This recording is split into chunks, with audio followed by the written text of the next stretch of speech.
12 नवंबर 1996 शाम 6:30 पर दिल्ली के इंदिरा गांधी इंटरनेशनल एयरपोर्ट के रनवे 27 पर सऊदी अरेबियन एयरलाइन की फ्लाइट SVA 763 टेक ऑफ के लिए बिल्कुल तैयार खड़ी थी। ये एक बोइंग 747 प्लेन था जो दिल्ली से उड़कर पहले सऊदी अरेबिया के दहरान और फिर जेद्दा जाने वाला था। इस प्लेन में 312 लोग सवार थे, जिनमें से 289 पैसेंजर्स और 23 क्रू मेंबर्स थे। पैसेंजर्स में ज्यादातर भारतीय ब्लू कॉलर वर्कर्स थे जो गुजरात, केरल, महाराष्ट्र, आंध्र प्रदेश और राजस्थान जैसे राज्यों से थे। ये लोग सऊदी अरेबिया में काम करते थे और अब कुछ दिन की छुट्टी के बाद वापस अपने काम पर लौट रहे थे। बाकी कुछ पैसेंजर्स सऊदी अरेबिया से तो कुछ यूनाइटेड स्टेट्स और ब्रिटेन समेत अन्य देशों से थे। इस प्लेन की कमान कैप्टन खालिद अल शुबैली के हाथों में थी, जिनके पास करीब 10,000 घंटों का फ्लाइंग एक्सपीरियंस था। उनके साथ फर्स्ट ऑफिसर नाजिर खान और फ्लाइट इंजीनियर अहमद इदरीस भी क्रू में मौजूद थे। लगभग इसी समय कजाकिस्तान एयरलाइंस की फ्लाइट KZA 1907, जिसने दोपहर 3:55 पर शिमकेंत एयरपोर्ट से उड़ान भरी थी, वो दिल्ली में लैंड करने की तैयारी कर रही थी। ये एक इल्यूशन IL-76 एयरक्राफ्ट था जिसमें 27 पैसेंजर्स और 10 क्रू मेंबर्स थे। पैसेंजर्स में से ज्यादातर कजाकिस्तान और रूस के ट्रेडर्स थे जो दिल्ली आकर कपड़े और सामान खरीदकर वापस जाकर बेचते थे। इस प्लेन की कमान अलेक्जेंडर चेरेपनोव ने संभाल रखी थी, जिनके पास 9,229 घंटों का अनुभव था। उनके साथ कॉकपिट में को pilot Yermek Zhangirov, navigator Zhanbek Duisenovich Erebaev, flight engineer Alexander Alexandrovich Chuprov और radio operator Igor Alexeyevich Reb भी मौजूद थे। ये IL-76 सोवियत एरा का एक पुराना लेकिन भरोसेमंद कार्गो प्लेन था। उस समय सोवियत यूनियन कोलैप्स हो चुका था और सोवियत विमानों को अलग अलग हुए देशों को बांट दिया गया था, लेकिन इन विमानों की साख उस समय उतनी अच्छी नहीं थी। पायलट और क्रू मेंबर्स अक्सर उड़ान के दौरान लापरवाही किया करते थे और कई बार ऐसी भी शिकायतें आई थी कि फ्लाइट टेक ऑफ से पहले पायलट ने शराब पी थी। लेकिन सस्ते किराए और माल ढुलाई की वजह से लोग अभी भी इन्हीं एयरक्राफ्ट्स पर उड़ान भर लेते थे। उस समय इंडिया का एयर स्पेस भी अपनी ही मुश्किलों से जूझ रहा था। इकोनॉमिक लिबरलाइजेशन के बाद new open skies policy introduce हो चुकी थी, जिसके चलते प्राइवेट ऑपरेटर्स को भी इंडियन एयर स्पेस में फ्लाई करने की परमिट थी। इस वजह से एयर ट्रैफिक पहले से काफी ज्यादा बढ़ गया था और एयर ट्रैफिक कंट्रोलर की जिम्मेदारी काफी बढ़ गई थी। उस समय दिल्ली ATC में ये जिम्मेदारी VK दत्ता के कंधों पर थी। VK दत्ता 16 सालों से इस जिम्मेदारी को निभा रहे थे, जहां उनका मुख्य काम international civil aviation organisation ICAO के सख्त स्टैंडर्ड्स को फॉलो करना था। उस दौर में ज्यादातर फ्लाइट्स में traffic collision avoidance system TCAS नहीं लगा होता था, जो आजकल की तरह ऑटोमेटिकली टकराव से बचाता है। इसलिए दत्ता की जिम्मेदारी और बढ़ जाती थी कि वे दो फ्लाइट्स के बीच कम से कम 1000 फीट की ऊंचाई का फर्क बनाए रखे। समस्या ये भी थी कि दिल्ली एयरपोर्ट के पास सिर्फ प्राइमरी रेडार था, जिसमें एयरक्राफ्ट सिर्फ छोटे छोटे डॉट्स की तरह दिखते थे।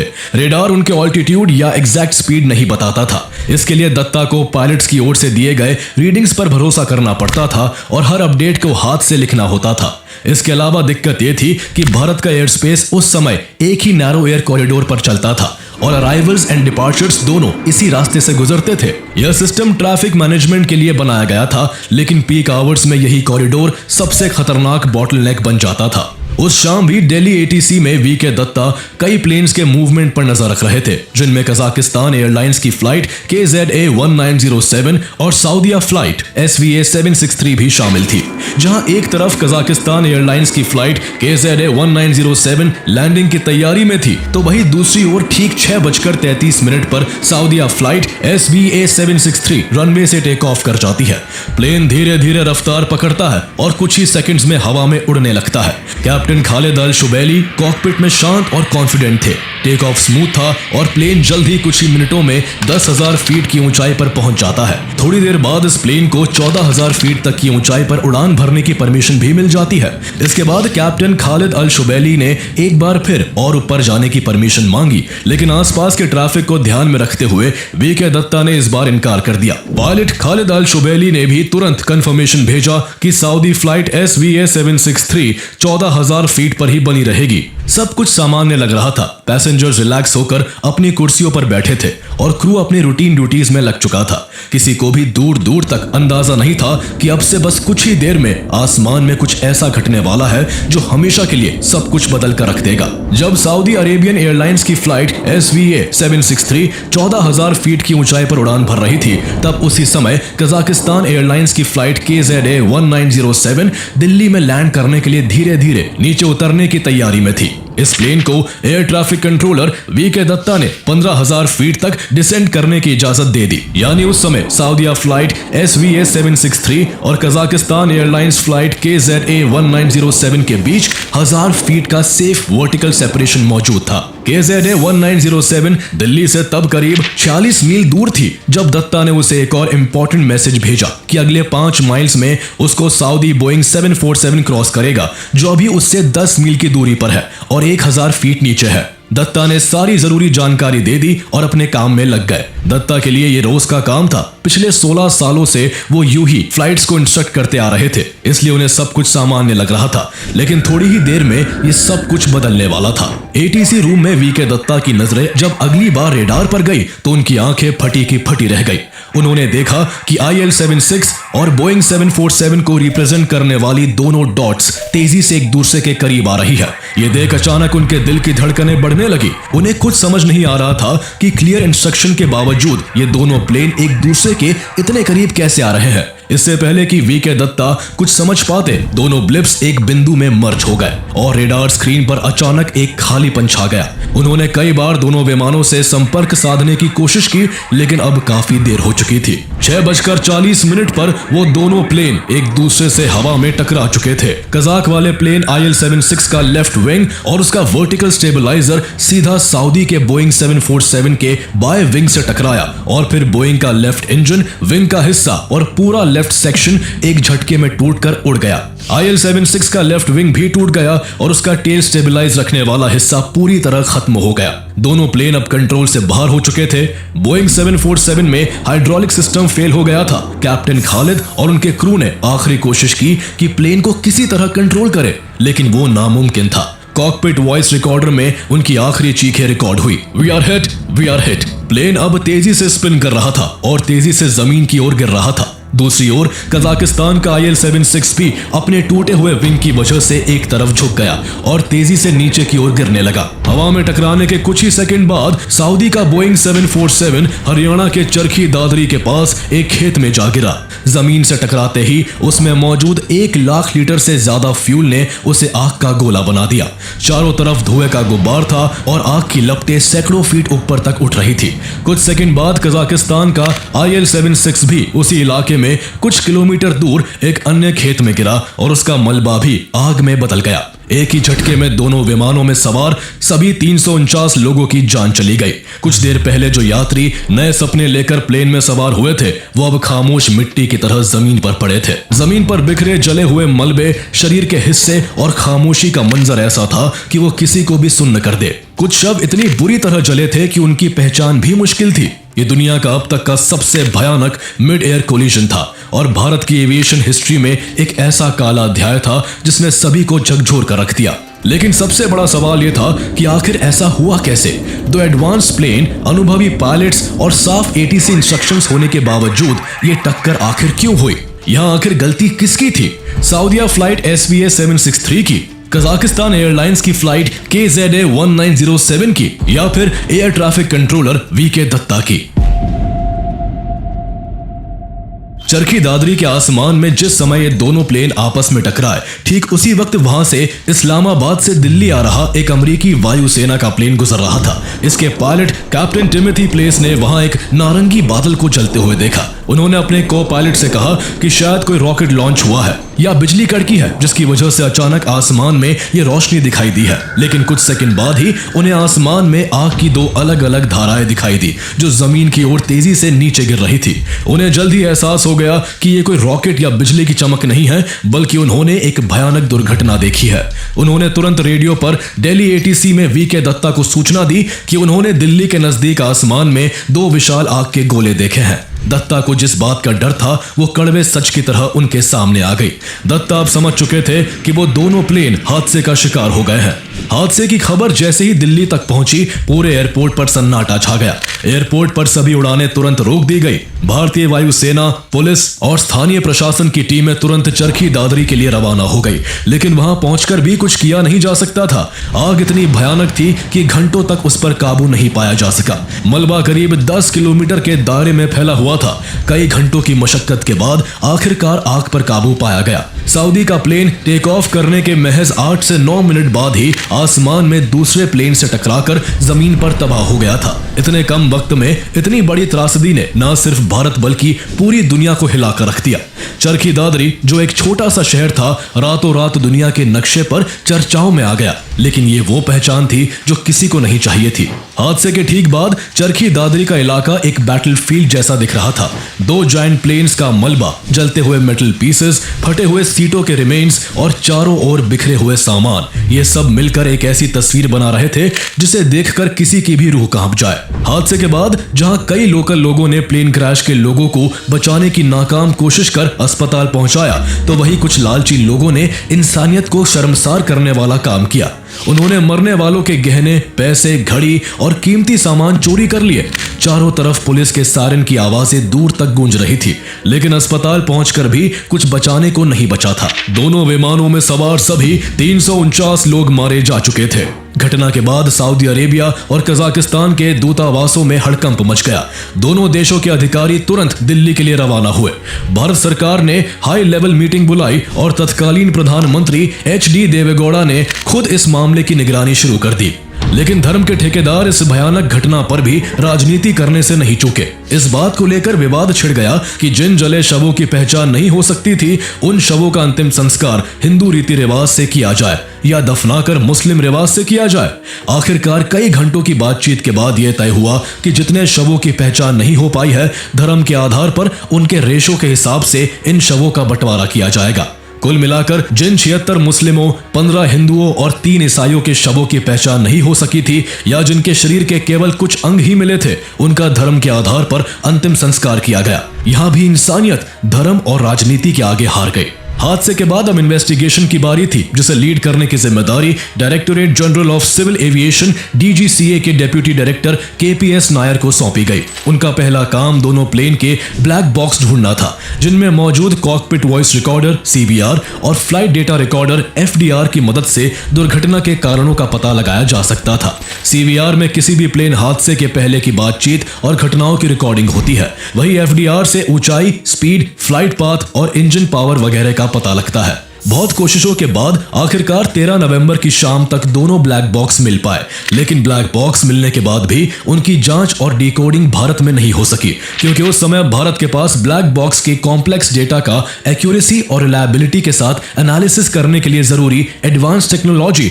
इंफ्रास्ट्रक्चर एंड एक्सपर्टीज अवेलेबल नहीं थी। इसके अलावा दुर्घटना में शामिल international airlines, Saudi Arabian airlines and Kazakhstan airlines को भारत की नेशनल लेबोरेटरी की कैपेबिलिटीज पर डाउट था, इसलिए उन्होंने ब्लैक बॉक्सेस की भारत के बाहर डिकोडिंग करने पर जोर दिया।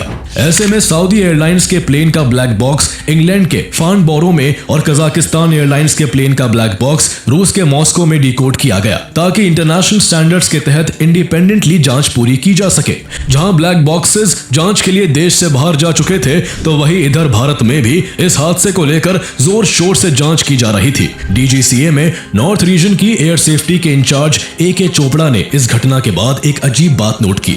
उन्होंने देखा कि कजाक प्लेन का आगे का हिस्सा पूरी तरह सही सलामत था। इसका मतलब था दोनों प्लेन सामने से नहीं टकराए थे। ऐसे में अब सिर्फ एक सवाल बचा था कि जब कजाक प्लेन को 15,000 फीट और सऊदी प्लेन को 14,000 फीट पर उड़ने की परमिशन मिली थी, तो दोनों में टक्कर कैसे हुई। दुर्घटना के बाद सबसे पहले सबकी निगाहें दिल्ली एयरपोर्ट के ATC इंचार्ज BK दत्ता पर टिकी थी। हर कोई ये जानना चाहता था कि क्या इस भयानक मिड एयर कोलिजन में उनसे कोई गलती हुई थी। इसका जवाब सिर्फ ब्लैक बॉक्स से मिल सकता था। कुछ दिनों बाद जब CVR और FDR डेटा सामने आया, तो तस्वीर पूरी तरह साफ हो गई। जांच में पाया गया कि VK दत्ता की तरफ से कोई गलती नहीं थी। उन्होंने IL-76 और बोइंग 747 दोनों एयरक्राफ्ट्स को बिल्कुल सही और जरूरी इंस्ट्रक्शंस दिए थे। दत्ता जांच में निर्दोष पाए गए और केवल 3 दिन बाद वो वापस ड्यूटी पर लौट आए। यहाँ गलती बोइंग 747 की भी नहीं थी। ये प्लेन दिए गए इंस्ट्रक्शंस को बिल्कुल सही से फॉलो कर रहा था। जांच में सामने आया कि यहाँ गलती कजाक फ्लाइट की तरफ से हुई थी। कजाकिस्तान का IL-76 जिसको 15,000 फीट पर रहना था, वो 6:40 पर तेजी से नीचे आकर 14,500 फीट पर आ चुका था और तेजी के साथ और भी नीचे आ रहा था। वही सऊदी का बोइंग 747 इंस्ट्रक्शंस के मुताबिक 14,000 फीट पर बना हुआ था, बिना ये जाने कि मौत उसकी तरफ तेज रफ्तार से बढ़ रही है। दोनों विमानों की कंबाइंड स्पीड करीब 1000 माइल्स पर आवर थी, यानी वो लगभग सेम ऑल्टीट्यूड पर एक दूसरे की ओर काफी तेजी से आ रहे थे।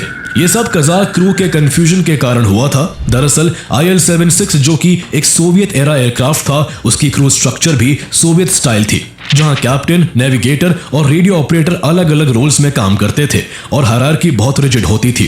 कजाक क्रू की सबसे बड़ी दिक्कत ये थी कि वो ऊंचाई मापने के लिए मेट्रिक सिस्टम यानी मीटर का इस्तेमाल करते थे, जबकि दिल्ली ATC और international aviation standards imperial system यानी फीट का उपयोग करते हैं। इस प्लेन के रेडियो ऑपरेटर इगोर रेप ने ATC से 15,000 फीट तक डिसेंट करने का क्लियरेंस लिया था। नेविगेटर जहानबेक अरीबाएव ने 15,000 फीट को मैट्रिक से कन्वर्ट करके पायलट को लगभग 4,570 मीटर की ऊंचाई तक उतरने की जानकारी दी और यही से सारा कंफ्यूजन शुरू हुआ। शाम 6:38 पर रेडियो ऑपरेटर इगोर रेप ने पायलट से ऑल्टीट्यूड दोबारा कंफर्म करने को कहा था। ठीक इसी समय सऊदीया फ्लाइट SVA-763 के पायलट दिल्ली ATC से 14,000 फीट मेंटेन करने की क्लियरेंस ले रहे थे। कुछ सेकंड बाद इगोर रेप ने ATC से कहा कि वे 15,000 फीट तक पहुंच चुके हैं, लेकिन FDR डेटा से बाद में पता चला कि इगोर रेप का यह अंदाजा एकदम गलत था। कजाक फ्लाइट उस समय 16,348 फीट तक ही पहुंची थी, यानी वो और ऊपर थे, जबकि उन्हें 15,000 फीट पर सेटल होना था। ये गलत कंफर्मेशन आगे जाकर जानलेवा सिद्ध हुआ। इस क्रिटिकल मोमेंट पर VK दत्ता ने कजाक पायलट को क्लियर ट्रैफिक अलर्ट भी दिया था कि ऊपर 15,000 फीट पर रहो, क्योंकि नीचे 14,000 फीट पर सऊदी फ्लाइट है। लेकिन कजाक कॉकपिट में इसे उल्टा समझ लिया गया। नेविगेटर ने इस ट्रैफिक अलर्ट को क्लियरेंस टू डिसेंट समझ लिया। पायलट इंग्लिश ठीक से नहीं समझ पा रहा था और सोवियत स्टाइल कॉकपिट हायरार्की की वजह से उसने नेविगेटर की गलत इंटरप्रिटेशन को ही फाइनल मान लिया। शाम 6:39 पर इगोर रेप ने पायलट से कहा, इसी लेवल पर बने रहो। पायलट ने तुरंत पूछा, कौन सा लेवल? रेप ने जवाब दिया, 15,000 के लेवल पर बने रहो। लेकिन पायलट के दिमाग में उलझन पूरी तरह फैल चुकी थी और उसे लगा कि उसे 14,000 फीट तक उतरना है। इस भयंकर गलतफहमी के चलते 6:40 पर पायलट ने ऑटो पायलट बंद कर दिया और फ्लाइट इंजीनियर से प्लेन को एक्सेलरेट करने को कहा, जिससे प्लेन तेजी से नीचे उतरना शुरू हो गया। इसके ठीक 4 सेकंड बाद इगोर रेप ने अचानक चीख कर कहा, 15,000 फीट पर ले चलो। 14,000 फीट पर दूसरा प्लेन दिख रहा है। CVR की रिकॉर्डिंग से यह साफ हो गया कि कजाक क्रू को सऊदी प्लेन दिखाई दे गया था और उन्हें अपनी गलती का एहसास हो गया था। इगोर रेप को उस समय ऑल्टीमीटर पर अपने प्लेन की ऊंचाई 14,000 फीट दिखाई दे रही थी और यही हाइट सऊदीया फ्लाइट की थी। दोनों एयरक्राफ्ट सीधे एक ही ऑल्टीट्यूड पर आ चुके थे और दोनों कुछ ही सेकंड्स बाद आपस में टकरा गए और कजाक प्लेन की CVR रिकॉर्डिंग यहीं पर खत्म हो गई। उधर सऊदी कॉकपिट में आखिरी क्षणों में इस्लामिक प्रेयर की आवाजें रिकॉर्ड हुई, जिससे साफ हुआ कि सऊदी पायलट को भी कजाक प्लेन IL-76 अपनी तरफ आता दिखाई दे गया था। लेकिन टक्कर इतनी अचानक और करीब से हुई कि कोई भी पायलट कुछ नहीं कर पाया। इस पूरे मामले में एक एक्सीडेंट थ्योरी बार बार सामने आई, जिसे एक्सपर्ट्स स्विस चीज थ्योरी कहते हैं। स्विस चीज की एक स्लैब में कई होल्स होते हैं जो रैंडमली और अनइवनली बिखरे रहते हैं। अगर कई स्लैब्स को एक साथ एक के ऊपर एक रखा जाए तो कोई भी चीज उन होल्स के पार नहीं जा सकती जब तक कि सारे होल्स एक के ऊपर एक ना हो। लेकिन किसी दिन अगर सारे होल्स एक सीधी लाइन में आ जाए तो सबसे छोटी गलती भी एक बड़े हादसे में बदल जाती है। 12 नवंबर 1996 को भी यही हुआ। इंडियन एयर स्पेस का सिंगल नैरो कॉरिडोर, पुराना प्राइमरी रेडार, TCAS का ना होना, metric imperial confusion, altitude misjudgement, language की समस्या और कजाकिस्तान IL-76 के कॉकपिट की अंदरूनी मिसकम्युनिकेशन, ये सारे होल्स उसी दिन एक लाइन में आ गए और दुनिया का सबसे बड़ा मिड एयर कोलिजन हो गया, जिसके चलते सभी 349 लोगों की जान चली गई। ये दुनिया का सबसे बड़ा मिड एयर कोलिजन था और इस हादसे ने एविएशन सेफ्टी कल्चर को हमेशा के लिए बदल दिया। आगे ऐसी कोई दुर्घटना ना हो, इसलिए कई सुधार किए गए। दिल्ली से उड़ने वाले सभी फ्लाइट्स में traffic collision avoidance system TCAS लगा होना मैंडेटरी कर दिया गया। 1998 में ही दिल्ली के ATC में एक नया और मॉडर्न रेडार सिस्टम इंस्टॉल किया गया, जो विमानों की ऊंचाई और पोजीशन को रियल टाइम में सटीक तरीके से दिखा सकता था, जिससे एटीसीज की डिपेंडेंसी पायलटों की ओरल रिपोर्ट पर खत्म हो गई। 2000 तक भारत के सभी बड़े एयरपोर्ट्स पर ऐसे मॉडर्न रेडार सिस्टम लग चुके थे। एटीसी में स्टाफ की संख्या लगभग दोगुनी की गई और हर कंट्रोलर को एक साथ 6 से 7 विमानों से ज्यादा हैंडल करने की इजाजत नहीं दी गई।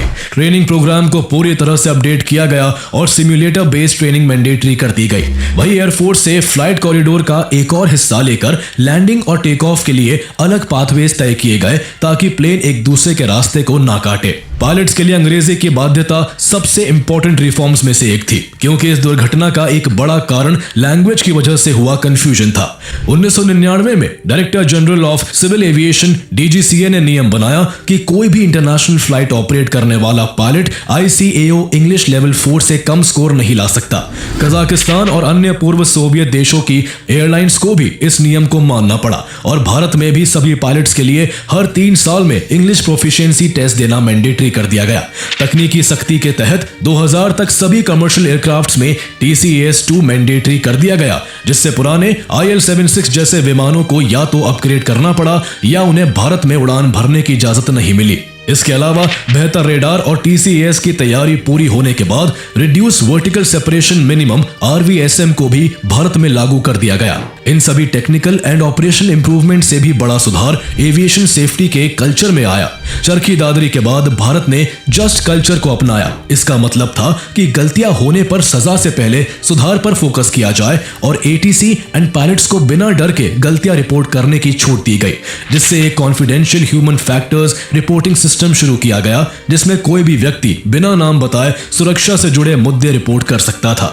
इन कठोर सुधारों का नतीजा ये हुआ कि 1996 के बाद भारतीय आसमान दुनिया के सबसे सुरक्षित आसमानों में से एक बन गया।